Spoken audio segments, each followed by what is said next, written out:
Last time ट्रिग्नोमेट्रीचे प्रूफवाले आणि व्हॅल्यूजवाले questions केले. जेवढ्या टाईपचे प्रश्न बोर्डमध्ये येऊ शकतात ते आपण केलेले आहेत. आता आपला जो नेक्स्ट चॅप्टर आहे त्याचाच भाग ॲप्लिकेशन्स ऑफ ट्रिग्नोमेट्री. स्टेट बोर्डमध्ये पण आपल्याला याचे वर्ड प्रॉब्लेम्स दिलेले आहेत. तर स्टेट बोर्ड आणि CBSE मध्ये एकाच लेवलचे प्रश्न येतात. त्यामुळे सगळ्यांच्याच हे कामाचं असणार आहे. तर पहिला क्वेश्चन आता मी तुमच्या समोर टाकतो. चांगले क्वेश्चन्स आहेत, तुम्हाला विचार करून आन्सर द्यायचे. बिलकुल डिफिकल्ट कॅटेगरी मधले मोस्ट क्वेश्चन्स असतील. सोपे सोपे पुस्तकाचे आपण खूप केलेले आहेत. डिफिकल्टचा अर्थ असा नाही की फारच डिफिकल्ट आहे, डोकं खराब होईल. खराब नाही होणार, फक्त त्याची टेस्ट होईल. आता बोलू नका. Angle of elevation of a cloud from a point 60 metres above the surface of lake. बघा, सरफेस ऑफ लेक पासून 60 मीटर अबव एक पॉइंट आहे. तिथून जर आपण एका ढगाला पाहिलं, क्लाउडला, तर 30 डिग्री अँगल ऑफ एलिव्हेशन होतो. And the angle of depression of the reflection of the cloud in the lake, असा एक क्वेश्चन आपल्या बुकमध्ये पण आहे. त्याचं रिफ्लेक्शन जे खाली पाण्यामध्ये दिसतं, त्याचा डिप्रेशन अँगल म्हणजे वरून कोणी त्याला खाली पाहत असतं, तर तो अँगल 60 डिग्री झाला असता. तर find the height of the cloud from the surface of the lake. पूर्ण नाही काढायचं, सरफेस पासून किती येईल, म्हणजे खाली जमिनीपासून वरपर्यंत पूर्ण. सगळ्यात पहिली हिंट, फिगर बनवा दिलेल्या इन्फॉर्मेशनला धरून, त्याशिवाय क्वेश्चन नाही होत. ट्राय दिस. एक मिनिट. वर डिफिकल्ट ऑलरेडी लिहिलेलं आहे आणि ते जस्टिफाय करते. आधी समजून घ्या, एक आहे एलिव्हेशन अँगल आणि एक आहे डिप्रेशन अँगल. आपण हा माणूस सरफेस ऑफ लेक आणि इथून 60 मीटर अबव आहे की नाही, ही जी हा जो पॉइंट आहे हा 60 मीटर अबव द लेक म्हटलेला आहे. तर इथं ऑब्झर्वर आहे असं समजा.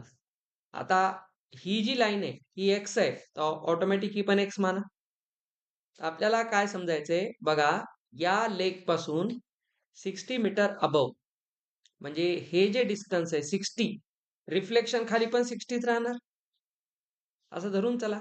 बघा, हे इथपर्यंत 60 आहे बघा, हे टोटल एच आहे, तर इथपर्यंत एच आणि खाली एच प्लस 60 होणार, मायनस करायचे काम नाही. हे डिस्टन्स एवढं किती राहील, एच मायनस 60. कारण बघा, हे टोटल इथपर्यंत लेक पासून क्लाउड इथे सी, हा ऑब्झर्वर आहे. तर बघा, ऑब्झर्वर जेव्हा क्लाउडला पाहतो तेव्हा अँगल ऑफ एलिव्हेशन 30 डिग्री होतो. तुम्ही फक्त इमॅजिन करा.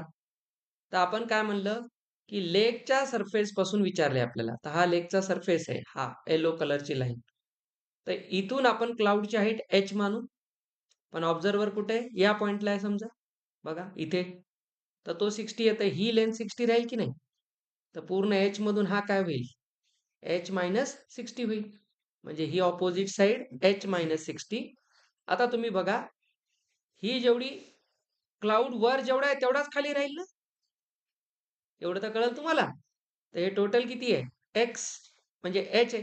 हे एच मायनस 60 होतं, तर ऍडजस्ट करायला एच प्लस 60 व्हावं लागेल ना, संपलं.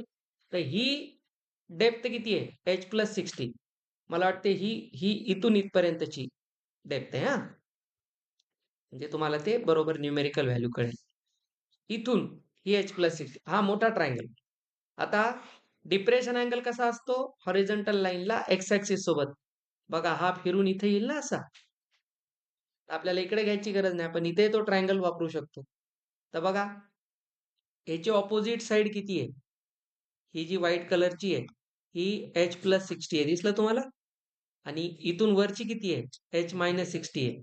आपल्याला जर टोटल एच काढायचा असेल तर आपल्याला हा एक ट्रायंगल आधी सॉल्व्ह करायचा आहे आणि हा एक ट्रायंगल सॉल्व्ह करायचा. एच येऊन जाते दोन इक्वेशन घेऊन. त्या दोघांना इक्वेट करण्यासाठी कोणता व्हेरिएबल आहे, बेस्ट ऑप्शन आहे हा एक्स. इथून तुम्ही tan 30 लावा. लक्ष द्या नीट, tan 30 काय असेल, ऑपोजिट टू ऍडजसंट. ऑपोजिट किती आहे बघा, एच, इथे एच आहे हा, एच मायनस 60 अपॉन एक्स आहे. मला tan 30 माहिती आहे, 1/√3 असतो. हे तर टॅनच्या बेसिक व्हॅल्यू पाठच पाहिजे तुम्हाला. इथून एक्स काय येतो, √3 इंटू एच मायनस 60. ही एक्सची एक पॉसिबल व्हॅल्यू आहे. आता आपल्याकडे दोन व्हेरिएबल असले तरी आपण एकाच व्हेरिएबलला सबस्टिट्यूट करतोय. म्हणजे आता x ला मी च्या फॉर्म मध्ये लिहू शकतो. आता हा ट्रायंगल झाला. आता खालच्या ट्रायंगल मध्ये या, tan 60 लावा, डिप्रेशन अँगल. tan 60 ची ऑपोजिट साइड किती असेल? h plus 60. ऍडजस्टंट तर एक्सच असेल. इथून एक्स काय, आता हा किती आहे? √3 आहे. तर हा h प्लस 60 बाय एक्स होईल. इथून एक्स काय होईल? h प्लस 60 बाय √3 होईल. हे इक्वेशन 2. 1 आणि 2 दोन्ही एक्सच्या व्हॅल्यू आहेत. तर 1 आणि 2 सेम क्वांटिटीला रिप्रेझेंट करतात. तर या दोघांच्या LHS RHS ला सेम करा.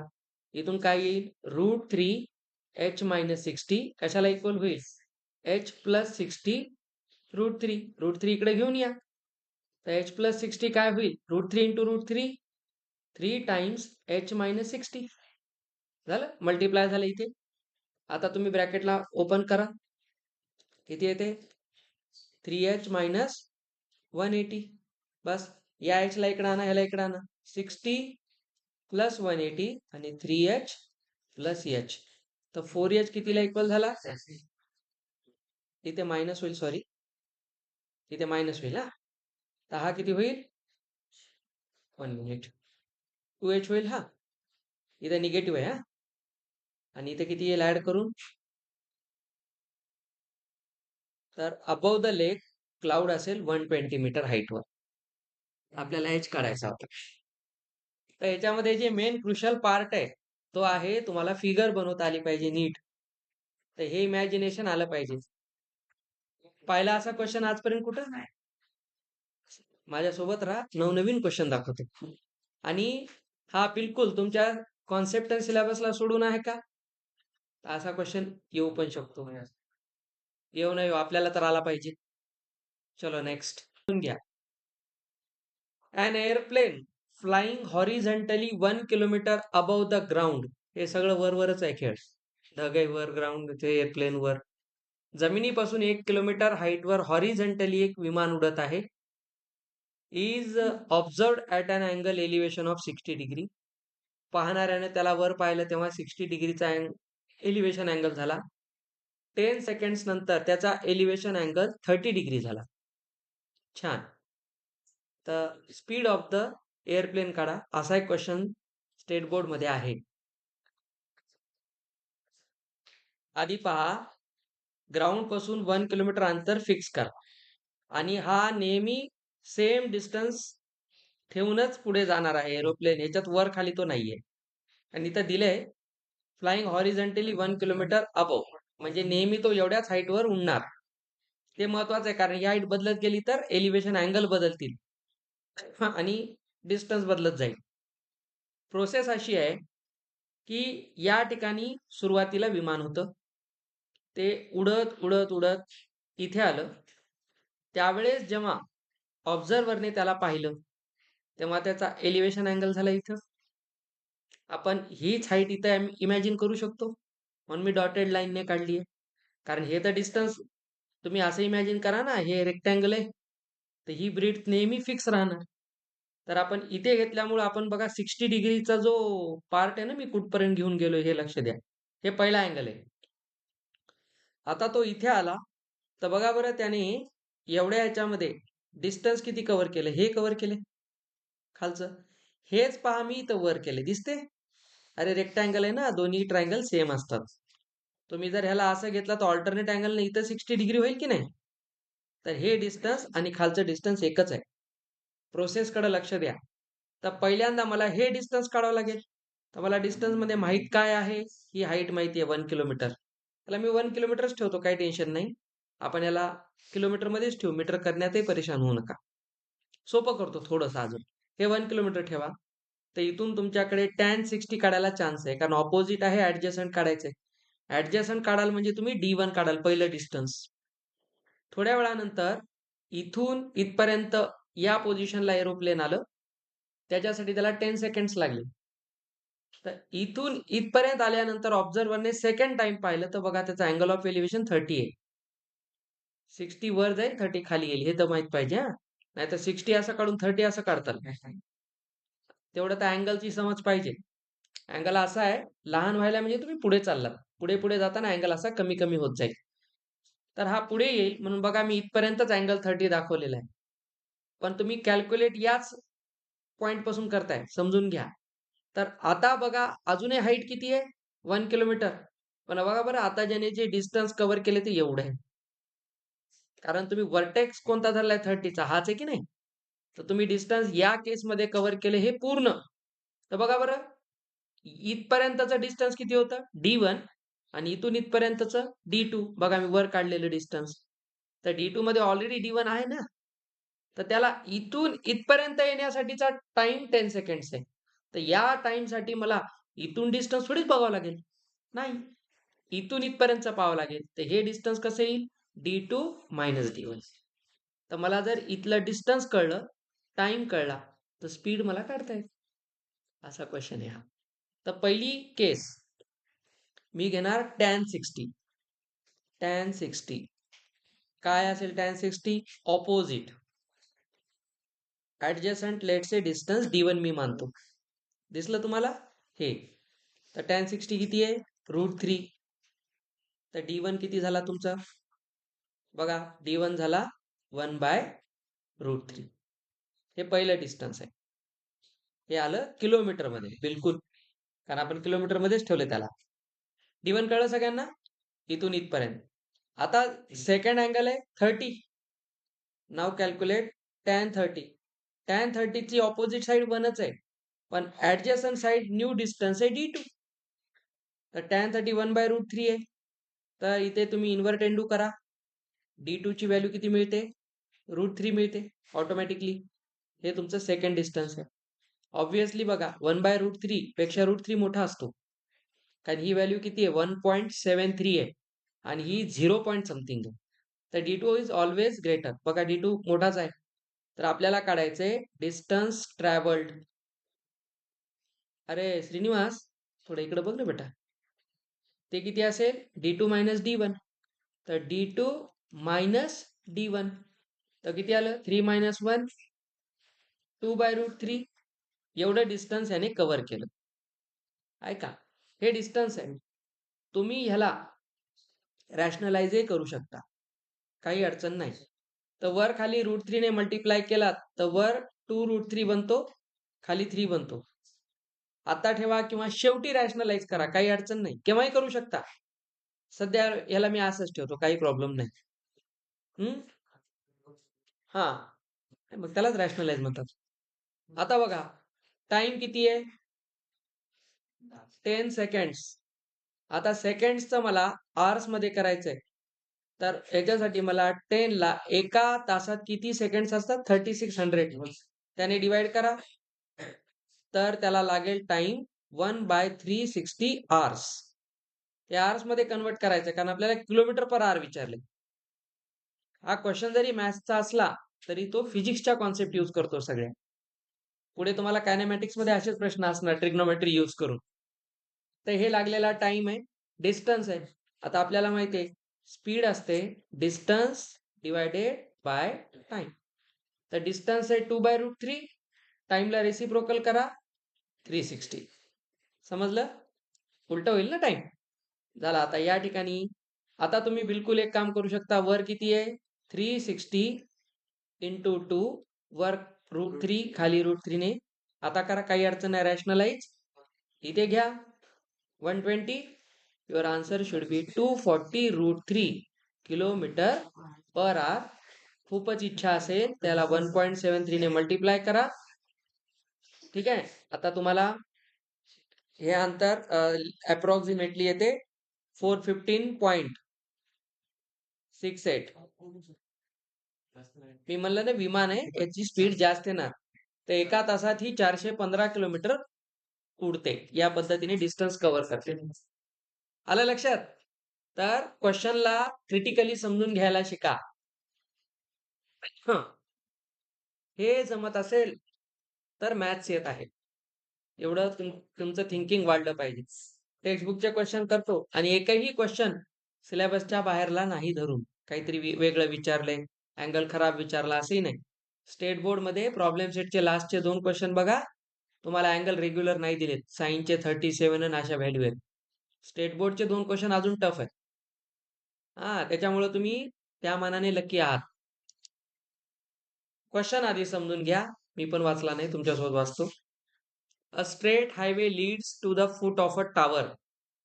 आधी फक्त क्वेश्चन ऐकायचा. तुम्हाला मी टेक्निक शिकवायलो वर्ड प्रॉब्लेम सॉल्व्ह करायची. रीडिंग करताना डिकोडिंग करायचं डोक्यात, काय म्हणायले. एक सरळ रस्ता एका टॉवरच्या पायथ्याशी जातो. A man standing at the top of the tower. फक्त जातो, त्याला धडकत नाही. त्या टॉवरच्या टॉपवर एक माणूस बसलाय आणि तो एका कारला ऑब्झर्व करतो डिप्रेशन अँगल 30 ने. ठीक आहे. Which is approaching to the foot of the tower. टॉवरकडे येत असलेली कार. ठीक आहे, आलं, इमॅजिन झालं. With a uniform speed. ते तर द्यावं लागेल, नाही तर तुमचे फॉर्म्युले रॉंग होतील. 6 सेकंड्स लॅटर. बघा सेम आहे. ते विमान हवेत उडत होतं, फक्त रस्त्यावर कार चालवली. सेम कॉन्सेप्ट आहे. आता बघा 6 सेकंड्स नंतर त्याने परत त्या कारला पाहिलं आणि डिप्रेशन अँगल त्याला 60 डिग्री सापडला.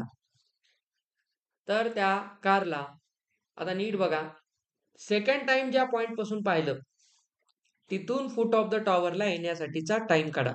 वरचं बघ तुम्ही D2 - D1 घेऊन टाइम लावला होता. त्याच क्वेश्चनचा भाऊ आहे हा. ती स्टोरी एअर मध्ये होती, ही रोडवर आहे. तिथे तुम्हाला स्पीड काढायची होती, या ठिकाणी तुम्हाला फक्त टाइम काढायचा आहे. आता याच्यासाठी तुम्हाला सॉरी टाइम इथून येण्यासाठी काढायचा आहे. डिस्टन्स घ्या आणि युनिफॉर्म स्पीड आहे. म्हणजे पहिल्यासाठी जेवढी स्पीड होती तेवढी दुसऱ्याची होती. तर तुम्ही स्पीडला कॉन्स्टंट मानून 2 व्हेरिएबल क्रिएट करा आणि टाइमचं व्हेरिएबल सॉल्व्ह करा. असं समजा हा तो टॉवर आहे. पण असं मानूया की एक आपण पॉइंट कन्सिडर करू, पुढे काही असो. सी पॉइंट आहे. जेव्हा सी पॉइंटला कार होती त्यावेळेस पाहिल्याचा जो अँगल आहे. आता आपल्याला माहिती आहे डिप्रेशन अँगल काढायचा असेल तर इकडे जावं लागेल.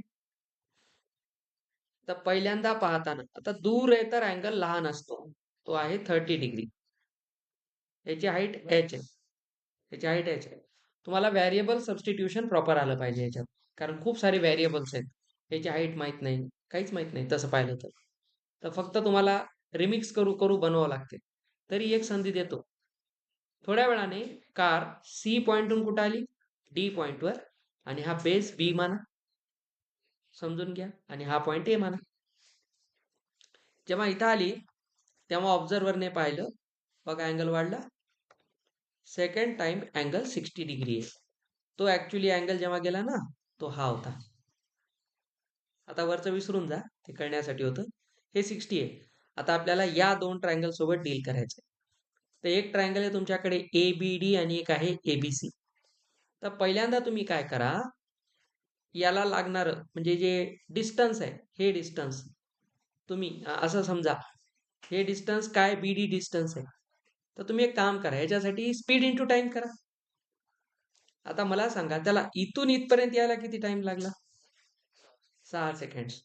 तर 6 सेकंड मध्ये त्याने हे डिस्टन्स v स्पीडने जर कव्हर केला असेल, बघा ना, तुम्ही असं माना याची जी सुरुवातीची स्पीड आहे C टू D येण्याची, ठीक नाही, 30 पासून 60 पर्यंत येण्याची. हा, इथून इथे येण्यासाठी 6 सेकंड्स लागलेत त्याला. तर स्पीड काय म्हणा, v म्हणा, आणि त्याला लागलेला टाइम किती होता, 6. तर त्याने पहिलं डिस्टन्स जे आहे, let's say that distance is CD, एवढं कव्हर केलेलं. हे काय असेल, स्पीड इंटू टाइम, 6v. हे डिस्टन्स 6v आहे. हे 6v आहे. आता इथून इथलं डिस्टन्स तुम्हाला काढायचं आहे. हे डिस्टन्स BD डिस्टन्स आहे. तुमच्याकडे टोटल डिस्टन्स जे काय असेल ते कोणतं आहे, BC. आता इथून काढायचं आहे. तुम्हाला h आणि v ला आता रिलेट करायचं आहे. ठीक आहे, इथपर्यंत आलोय. तुम्ही आता एकदा tan 60 लावा, एकदा tan 30 लावा. हे दोन डिस्टन्स काढा आणि त्याला h च्या फॉर्म मध्ये लिहा आणि फायनल फॉर्म्युला टाइमला डिस्टन्स बाय स्पीड करा. स्पीड v आणि डिस्टन्स हे 2 करा ट्राय. आता आपण इथे पहिलं बेसिक अनालिसिस केलं. C टू D येण्याचा टाइम माहिती आहे 6 सेकंड्स, आणि यासाठी 6 सेकंड्स मध्ये त्याने v स्पीडने किती डिस्टन्स कव्हर केलं? 6v. हे डिस्टन्स आलं. CD डिस्टन्स आलं 6v. आता आपल्याला हे बरं, हे डिस्टन्स जे आहे CD, हे या ट्रायंगलच्या बेसचं आहे, कळलं? आणि इथे तुम्हाला कोणताही राईट अँगल ट्रायंगल नाहीये. तर 6v ला तुम्ही कुठल्याही टॅन वरून नाही काढलं. हे सगळ्यात मेन लक्षात ठेवा. तर आपल्याला दोन डिस्टन्स कॅल्क्युलेट करायचे आहेत. डिस्टन्स DB तुम्ही टॅन 60 ने काढू शकता एचच्या फॉर्म मध्ये. डिस्टन्स BC पण काढू शकता टॅन 30 ने. परत एचच्या फॉर्म मध्ये. दोघांचेही ऑपोजिट साइड सेम आहे. तर आपण एक पहिलं काम करू. पहिल्यांदा लिहू टॅन 60. ते काय असेल? Opposite to adjacent. हे BD मला काढायचं आहे. टॅन 60√3 आहे. चला, BD हे डिस्टन्स किती होईल? H हा √3 खाली येईल की नाही? तर हे डिस्टन्स आलं, H/√3 आलं. प्रोसेसकडे लक्ष द्या, काहीच अवघड नाही. आता मला सांगा, हे टोटल डिस्टन्स जे आहे ते आपल्याला घ्यायचं आहे. त्याच्यासाठी एक काम करा. आता तुम्ही टॅन 30 पण काढून घ्या. टॅन 30 काय? ऑपोजिट H आणि ऍडजसंट पूर्ण BC आहे. दिसला? पूर्ण BC आहे.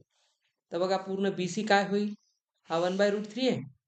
तर एक काम करू, आपण इथे 1/√3 घेऊ आणि याला H/BC घेऊ. BC काय येते पहा बरं? H√3. पण पूर्ण BC डिस्टन्स आपल्याला कसं माहिती आहे? BC is BD plus CD. ठीक आहे? BD plus CD. हे पूर्ण डिस्टन्स कळलं? H√3. हे किती आहे पहा? H/√3. आणि CD किती आहे? 6v. काही अडचण नाही. v आलं तरी भिऊ नका. आता ओव्हरऑल √3 ने मल्टिप्लाय करा. तर इथे बघा 3h बनेल. √3 ने मल्टिप्लाय केलं, इथून तो कॅन्सल होऊन h बनेल आणि इथे होईल 6√3v. ह्याच्याने मला एक काम मिळतं, इथे 2h होईल, असं होईल. 2 ने ह्याला डिवाइड करा तर h येईल 3√3v. आता एक काम झालं, मला जे h आहे ते सापडलं v च्या फॉर्म मध्ये. ठीक आहे, आता मला कोणतं डिस्टन्स घेऊन करायचंय हे? तर इथून इथपर्यंत डिस्टन्स डिवायडेड बाय, आता बघा मला काय काढायचंय बेटा, बोलू नका. टाइम. आता सांगा, टाइमचा काय फॉर्म्युला आहे? जी कोणती स्पीड आहे आपण मानलेली v. अरे सुरुवातीची v स्पीड होती ना. फक्त इथलं v, हे v पूर्णसाठीच आहे, कुठेही चला, कारण हा म्हणतो युनिफॉर्म स्पीडने चालतोय. तर हे v सुद्धा जेवढे तेवढे हे पुढं पण तेच आहे. Through out journey v fix आहे. म्हणून तुम्ही एक काम करा, टाइमला काय लिहाल? Distance by speed. संपला बघा क्वेश्चन. डिस्टन्स म्हणजे कोणतं? इथून इथपर्यंत, कारण आपल्याला हेच विचारलंय ना. फूट of the tower from this point, म्हणजे कुठून? D पासून B पर्यंत डिस्टन्स. ते किती आहे? H/√3 आहे. एक काम करा, √3 ला खाली आणा आणि किती स्पीडने आला? v ने. संपला क्वेश्चन. H कोण आहे बघा? 3√3 v आहे आणि खाली कोण आहे? √3v आहे. कॅन्सल, त्याला टाइम लागेल 3 सेकंड्स. ऐसा आहे. भरपूर व्हेरिएबल दिसले तरी आपण त्याला कॅल्क्युलेट करू शकतो. इथं काहीच नाही दिलं पण स्मार्ट वर्क आहे, म्हणून याला डिफिकल्ट कॅटेगरी टाकले. समजलं आता? 3च क्वेश्चन झाले आपले. मजा आ गया. चलो लास्ट क्वेश्चन करो. A vertical tower stands on a horizontal plane and is surmounted by a vertical flagstaff of height h. त्याच्यावर ठेवले, बाकी काही नाही. एक टॉवर आहे, टॉवरच्या वर आपण एक फ्लॅगस्टॅफ लावलेला आहे h हाईटचा. At a point on the plane, the angles of elevation of the bottom and top of the flagstaff are alpha and beta respectively. Prove that height of the tower is. अरे prove आहे का? तर आपल्याला पूर्ण टॉवरची height h ही h tan alpha upon tan beta minus tan alpha. काय अवघड नाही, हा सोपा क्वेश्चन. क्लिअर गोष्ट पहा, हा प्लेन आहे. प्लेन वर एक आपण टॉवर आहे एक इथे आणि या टॉवरवर सरमाउंट केला एक फ्लॅगस्टॅफ. ठीक आहे. म्हणून मी 2 कलरमध्ये मुद्दाम काढले कळायला. टॉवरच्या हाईटला आपण कॅपिटल एच मानू कारण तेच आपल्याला प्रूफमध्ये आहे. फ्लॅग स्टॅबच्या हाईटला त्यांनी एच म्हटलेलं आहे. तर ते घ्या. तर हे कळलं. जी total height H plus H अशी पण होईल. त्याचं काम पडणार आहे पुढे. आता काय म्हणतो तो? अल्फा बीटा रॉंग नाही घेता येत. पॉइंट ऑन अ प्लेन तो हा असेल. समजा तो पॉइंट आपण पी मानला इथे. इथून आपण बॉटम आणि टॉपला पाहिलं रिस्पेक्टिव्हली, म्हणजे आधी बॉटमला पाहिलं फ्लॅग स्टॅबच्या, तर त्याने केलेला अँगल अल्फा आहे. आणि त्याच पॉइंट पासून टॉपला पाहिलं तर हा पूर्ण अँगल होईल, तो बीटा आहे. तर अँगल्स कसे काढले लक्ष द्या. आता ह्याला बीटा आणि ह्याला अल्फा नाही म्हणता येत, नाही तर हे प्रूफ चुकते. ठीक आहे. आता तुम्हाला प्रोसेस तो काय सांगतो, तर या एच ला आपण या फॉर्म मध्ये लिहायचं. याच्यावर एक तर कळलं की आपल्याला टॅन अल्फा आणि टॅन बीटा काढावं लागेल. एवढं तर फिक्स आहे. तर 1 बाय 1 काम करू. टॅन अल्फा काय असते म्हणून नका, आहे तेच आहे. अल्फा छोट्या ट्रायंगल मध्ये बघा तो. तर ऑपोजिट साइड एच आणि ऍडजस्टंटला मी वाय म्हटलेले. हा तर फिक्स आहे ना. तर जो फिक्स आहे ना त्याला बाजूला करत जा. तर वाय काय होईल? H by tan alpha. हे आलं वायचं सबस्टिट्यूशन.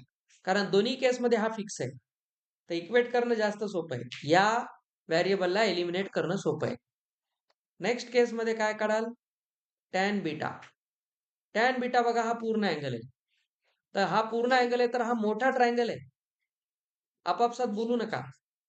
तर पूर्ण हाईट किती आहे? एच प्लस एच आणि बेस वापस तोच वाय आहे. दोन्ही केसमध्ये सेम बेस आहे. इथे वाय काय होईल? H plus H upon tan beta. आता आपल्याला क्वेश्चन काय म्हणतो? हे रिलेशन प्रूव्ह करा. तर दोन्ही वाय साठी आपण कॅल्क्युलेट केले. तर 1 आणि 2 तर सेम राहतील कारण दोन्ही वायच्याच व्हॅल्यू आहेत. तर इथे तुम्ही लिहा H tan alpha is equal to H plus H tan beta. आता तुम्हाला एच सेपरेट करायचं आहे. तर क्रॉस प्रोडक्ट घ्या. H tan beta is equal to H tan alpha plus small H tan alpha. दिसलं? आता एच जर मला सेपरेट करायचं तर ह्याला इकडे घेऊन या. इथे कोणाला? H tan beta minus H tan alpha. इकडे कोण राहिला? H tan alpha. पहा तोच आहे का न्यूमरेटर मध्ये. संपला. इथून एच ला कॉमन आउट करा. इथून कोण आलं? Tan beta minus tan alpha H tan alpha. हा सगळा खाली येईल डिनॉमिनेटर मध्ये. न्यूमरेटरला आला एच टॅन अल्फा, खाली आला tan beta minus tan alpha. Proof. कळलं? सोपं प्रूफ आहे. आया कुछ इंटरेस्ट? असे क्वेश्चन्स असतात, हे आलं पाहिजे.